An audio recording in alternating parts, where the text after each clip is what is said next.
বন্ধ করো, কি দেখতেছো? ছেলের বয়সী একজনের সাথে বসে এইসব দেখতেছো?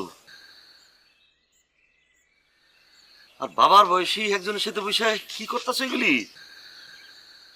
আরে চোখ খোলা যাবে না তো একটা কথা আছে নাকি? যুগের হাওয়া মাস্টার সাহেব, যুগের হাওয়া। খ্যাক খ্যাক করে হাইসো না মিয়া। আরে আমাদের তো একটা ইতিহাস আছে, একটা ঐতিহ্য আছে নাকি? যুগের হাওয়া। বাংলা কিছু দেখতে পারো না, শুনতে পারো না? হ্যাঁ, লজ্জা লাগে? এই চা বানাইস না, চাও খাওয়া হইলো না, বউ হইলো না। আরে এখনো সময় আছে, মানুষ হও, মানুষ হও, বুঝছো? মানুষ হও।